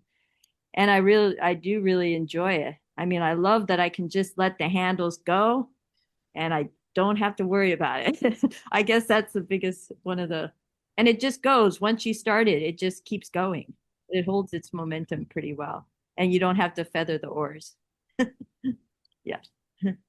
And we can stand up from time to time and go release the glutes a little bit to see if they can get a little blood flowing back to them again, and have our stores of food right next to us if we want to, and grab some food and drinks and whatnot, and just take a little break for a minute. So we would take some alternate breaks as we went through there for 5 or 10 minutes, or sometimes I was maybe stretching into 20 minutes. Just much easier to do all that than it is a normal rowing shell, which is the Moss double that we've had that we do most of our rowing in. And it's so stable. I was surprised on most of WA 360 that it just seemed to handle the water. Yeah. Yeah. It's interesting because the finished design came from rowing on lakes in Finland. So it's always been a little bit surprising to me how well the Savo handles the waves, and big waves. We've definitely rowed it through, certainly 3 to 5 foot waves for long distances, and maybe a little bit bigger waves for short periods. And it stays pretty dry. It's such a light boat that it sort of bobs up and over most of the waves we find. Yeah, we had that same when we did that crossing between Sandy Point and Point Roberts. We had well into the 3 to 5 and 5+ foot waves that we were dealing with going across there, and it was and some of them were starting to break as well, but it seemed to just handle quite nicely going through there. And we kept thinking, oh, we're going to get through this and get to some lighter stuff, and we never got to the lighter stuff. It just kept getting bigger and bigger and bigger, and until we were almost to Point Roberts, until it finally settled down. And like I say, it just handled quite nicely the whole time through. And it's a little nerve-wracking, but we never really didn't take on any water. We have a bilge pump that we only had to use on dry land. It was the only time we've ever had to use the bilge pump was on land. But that's another story in itself. Yeah, well, that's quite a testament to how dry these boats stay, even in rough water. Every long trip in a rowboat is almost guaranteed to generate some lessons learned. Are there any modifications that you're making to the boat or to your systems after Washington 360? Some of the easy things, or not easy things, but some of the obvious things is just our navigation. We're trying to work out how to visualize the navigation without having to go to handheld. I mean, mine was all the stuff that we had, my Garmin anyway, was just handheld. So I would hold it up and look at it for a while, or I'd try to set it down beside me. We had little pockets in our boat that we have We set things in we call our little ditty bags. And so I would have it over there that I could kind of glance over there and look. It wasn't a real clean place to look at it. And but Haley's been working on that a little bit more to have a little more of a command console to mount her map tattoo on. Got an alternate second rudder because we lost a rudder on WA 360 that we somehow magically got replaced along the way in Gig Harbor. So we're prepared for losing a rudder or breaking a rudder. We found the rudder is quite necessary in some of the big water, some of the big winds, I should say, that are pushing us in different directions. The rudder really helped hold us in place for much of that. And we were quite concerned when we lost ours as to how we were going to handle some of that. Packed a lot of water to start WA 360, and just looking through the map and looking at the various sites, seemed like we won't need quite as much water as we pack. So we're getting rid of there are things we're not necessarily that we're changing from what we brought on WA 360, but maybe adding to it, like the solar panel. Figure that system out. I was in touch with Damien, chat with Damien. It's like, oh, I got one of those sitting right here that we took on WA 360 but never really used effectively. Part of that was because every place we went had power. Yeah. So we really didn't need power the same way we'll need it for R2AK. Yeah, and water's so heavy. We usually plan to take enough that we could get through 2 to 3 days before refilling, and we always found that was fine. There's so many streams along the way, especially once you get up, past Seymour Narrows and it's more wild. Yeah. And I think just practicing more with the rollers and with the anchor, seeing how that all plays, because we didn't use those a whole lot. Well, we never used the anchor on WA 360, and we used the rollers once more out of emergency than anything else. So yeah. So those are kind of things that we find that are going to be different. We're looking at possibly some kind of a tarp system also for sleeping in the boat overnight, because we've slept in the boat a couple times for WA 360. They weren't exactly totally positive experiences. They did the job at the time, and but they weren't far off. But most of them were wet problems, either because the water from the tarp, we didn't have a very good ventilation system, and the tarp settled down over the night when the wind quit blowing, and it sat right on top of us, and so we had no ventilation, and so we got rain from inside the roof, and that certainly didn't go very well. And then we had a leak from within with one of our water bags sprung a leak in the middle of the night, so I was sleeping in water from the water bag. So that's nothing we can really take care of. But in any event, we're looking to see if we can come up with some kind of a tarp system that will allow us to sleep in it overnight. If necessary. Yeah. Yeah. It's not the preferred place to sleep. Those boats aren't made for sleeping necessarily, but they will do in a pinch. Yeah, that'd be a pretty rough way to rest up for the next day. My favorite part of the day is always getting to shore and getting out of the boat. And you didn't have any problems when you went with you and Claire or Lee and you and Damien in terms of finding adequate beach front or sand or rocks? No, there were some times where we were searching and really wanted to be getting out of the boat and had to search around till we could find a place that was protected enough to anchor the boat and had, somewhere to put the tent, because the high tide goes right up to the impenetrable jungle of that coastal rainforest. So it can be really tricky to find a place to put the tent, and that has a nice little indentation in the coastline to protect the boat. Yeah. I early afternoon, I'd kind of start looking ahead on the GPS and on the paper charts and kind of picking out little coves that I thought might work, and hope that they would be suitable once we got there. Yeah. I have so many questions. I'm aware that you guys are in the middle of delivering a boat, and I don't want to take up too much of your time. We have plenty of time. Okay. Yeah, we're good. Okay, great. So one thing I want to ask, whenever we've been preparing for one of these long rows, we inevitably get the question, why don't you put a sail on it? I was curious if you guys have ever had this question, and what's your response? I don't know that we've necessarily had a question. I mean, the salvos, from my understanding, and I'm not a boat builder or designer or whatnot, so, but it's always been that the salvo is not enforced in the right spots for having a sail to begin with. So it's not really been a question with this boat as to whether or not we have a sail, unless we want to wear a wingsuit or something and stand up and just take a breeze on our backside. But yeah, no, we've not. I've not had that question before, but I know I've talked to plenty of people who have sailed it, and they sound like they have a good time sailing when they can take a little break and pull the oars inside and just let the wind take them wherever they want to go. So I don't know. There's something just in my mind anyway to be said for just doing it all manually. I mean, if you're going to go out and row it, you might as well just go ahead and row the whole thing. And I don't know, just a personal attitude. I guess it could change easy if somebody put a sail on my boat one day and I could just sit still for a few hours and just watch the boat do all the work. But that'd be too easy. That'd be easy, yeah. A little pain must be involved, or a lot of pain must be involved in order for it to be good. So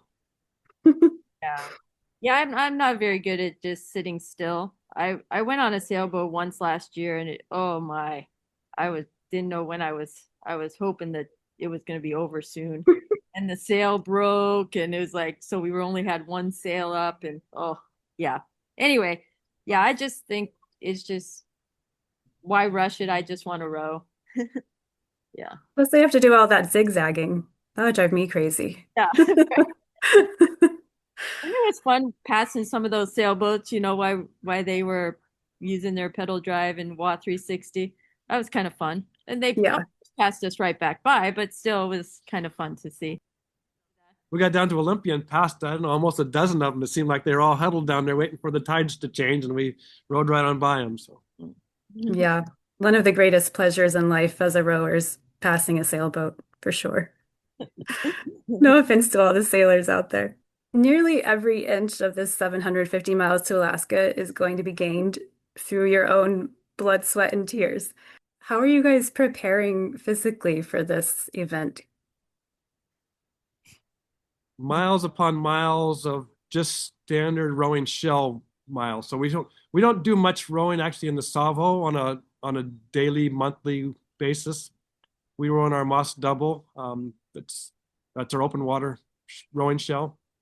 And we will last year we put in 2,000 miles together rowing, most of it in our open water doubles or our flat water doubles. A good chunk of it certainly in the Savo, but so anyway, we get plenty of miles in one way or another over the year. So we'll get in, like this last month, we got in like 120 miles in January, which we didn't really get out as often as we normally would, but we'll get out we try to get out twice a week.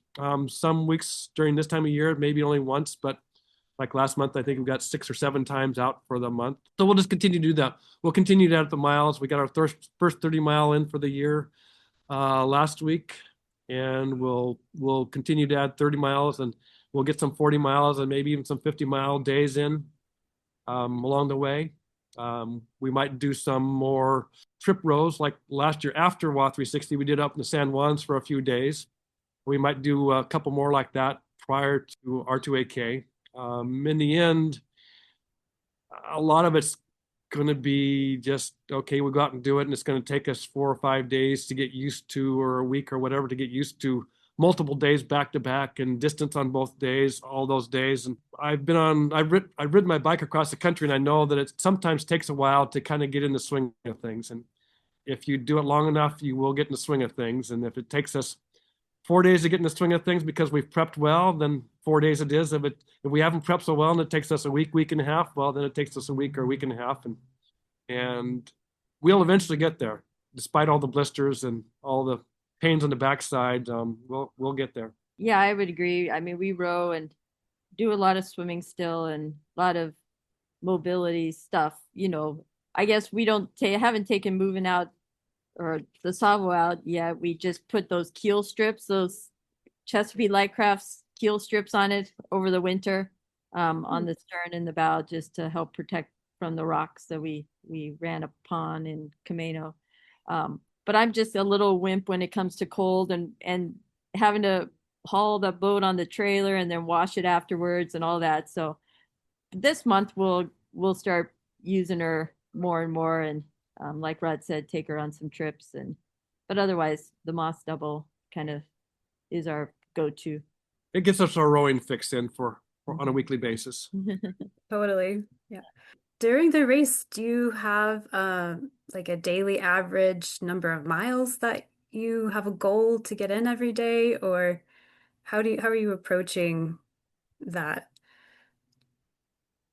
Well, at least from my point of view, it's not so much of a daily miles point of thing. I certainly can add up the miles for R2AK and figure out how many days until the Grim Reaper comes and chases us down, and try to stay ahead of that number. And certainly that's a big goal, but we're not in this to race necessarily. We're just trying to enjoy the trip, be as efficient as possible, but still not try to push it into nights or whatnot. So if we don't get a certain mileage marker for the day, that's not going to bother me, because we know that the winds are going to kill us on some days and the currents are going to kill us on some days. If we go a week and haven't moved very far, well, that might be a little concerning. But on a daily basis, I guess I'm not too concerned on a daily basis about how many miles we get or don't get. So far, anyway, we're pretty much in agreement that we're not going to do any night rowing unless we absolutely have to avoid some currents or upcoming weather or something. We'll just go ahead and do comfortable days. We certainly don't want to go into the evening hours where it starts to get dark, and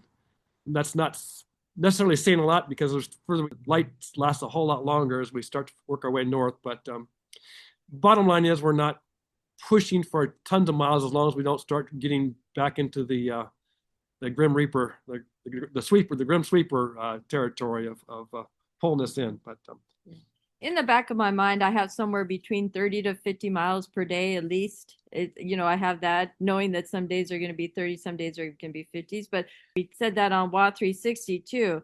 And we had no 30-mile days. We either had 20-mile days or we had 40-mile days, 50-mile days, just because the weather was dictated so much of what we could do. And yeah, that's just my rough estimate, pending weather. Yeah, the weather can make so much of a difference in your mileage. Yeah. We had a lot of 40-mile days. We had some 30-mile days. We had some 25-mile days. And then Claire and I think there were exactly 2 days when we had a tailwind. And on those days, one day we went 60 miles and one day we went 70 miles. Oh, wow. Yeah. Yeah. So the wind makes a lot of difference even for a rowboat. It's amazing. That goes along with my impatience too, is that I love it when I'm rowing with the current, but I hate waiting around till the current changes. If the water looks good, I'm just going to go out there and take advantage of the calm water if you have to row against the current. But in my mind, I always say, I'm not going to go out there unless I have a current. That never works. Even if we're standing still, as long as it's flat, we'll row all day long, right? We might not go anywhere, but we'll sit there and row in place. Yeah. But, Yeah. Well, honestly, that's sort of been our approach is we sleep at night, we row during the day.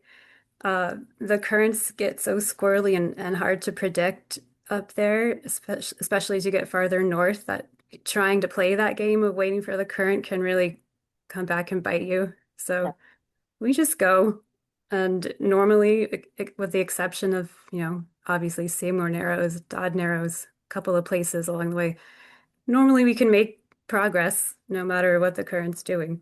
All right, a couple more questions and then I'll set you guys free. So there's so much hardship involved in this endeavor for every team, but especially for the human-powered folks. And there's really no sugarcoating it. I mean, you're going to be exhausted much of the time. Your skin is going to blister and chafe. Your butt's going to ache and be numb for hours and hours on end. And then you get to the end of all of that after, 8 or 10 or 12 hours of that. And you get to shore and you have a ton of camping chores to do. It literally never ends. So given all that, there must be something very important that makes it all worth it. And I'm wondering what that is for both of you.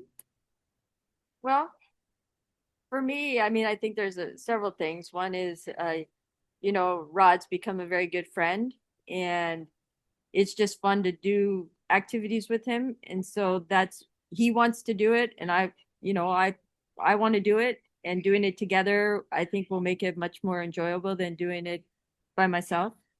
The other thing is, I guess I have a motivator in my oldest son. He's 26. He's a swimmer. He was a swimmer through college, but over the past couple years, he took up biking and these endurance biking races, these crazy races from Canada to Mexico, and 200 miles at a time on mountain bike roads, whatever. And so he's picked up this new hobby, kind of like I picked up rowing. And a couple months ago, I was talking to him about race to Alaska, and wow, it sounds really difficult. It's going to be difficult. And he just said, Mom, you can do it. And it's just that kind of, I was always encouraging him to do things and to swim faster, and for my son now to tell me, have the confidence in me, that makes it special. So Yeah. Well, I certainly echo everything Haley says. We're good friends. We enjoy doing things together. I've done a whole ton of solo stuff for myself. I've done 5 70-48s solo prior to meeting Haley, and I enjoyed doing those, but they're always solo. You could tell people about them. It's just not the same as sharing it with somebody, however. And so I really, really, really have gotten into this, being able to share something that I enjoy with somebody else. There's not a whole lot of people, as you've mentioned before, who like this kind of activity. And so to find somebody who likes it as well, and somebody that's a good friend at the same time, makes it all much, much better. So being able to share a site up along the R2AK route that I could see maybe by myself, but it's like, okay, well, I can see it, I can like it, I can maybe take a picture of it, but it just doesn't do the same as trying to share it with somebody else and say, do you see what I see, and seeing it and having to be able to discuss it later on. So a week or month or a year or two or whatever later, just talking about things that you did up there and how you enjoyed them, and just kind of be able to do them all over again and again and again by being able to talk about them some more. That to me is a monster thing that keeps me, has kept me in the past and will keep me through the pain of the butt and through the pain of the hands, and through the having to go through the chores of setting up places and deal with nasty water, and all those kind of things will keep me from losing my sanity, I guess. Yeah, I totally agree with all of that. I think having someone else with you, the right person, of course, is just the difference between merely surviving the experience and actually enjoying it. All right. All right, the million-dollar question, of course. Uh-oh. How are you getting your boat back from Ketchikan? Oh, okay. You're the easy one. the ferry. Yep. Put on the ferry and take it to Bellingham. Great idea. Highly recommend. Yeah. Also a great way to re-enter society is that 3-day ferry trip, retracing your steps. Is that what you did? Is that how you? Yeah. Yep, both times. And you roll can camp. You can camp on the back of the ferry. You don't even have to book a stateroom. So we were pretty used to camping at that point. I think being in a little room would have felt strange. So we had our sleeping bags, out on the chase lounges, out on the back of the ferry, and it was great. Loved it. 5 stars. Highly recommend. Did you have wheels shipped up there to roll it on, or did you actually just physically carry it on somehow?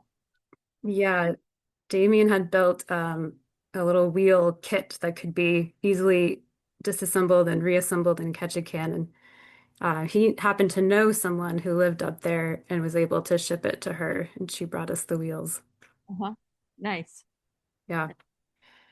Yep. And then you can row to a little marina that's pretty close to the ferry, but then you have to get out of the marina, put it on the wheels, and then roll it down the street for a little ways, maybe half a mile. Okay. To get to the ferry. A little portaging work then, huh?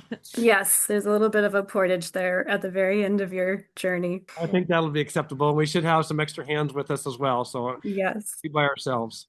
Yeah, a lot of people are going to be very willing to help you out along the way. That's another great part of being in the race. Yeah. Yeah.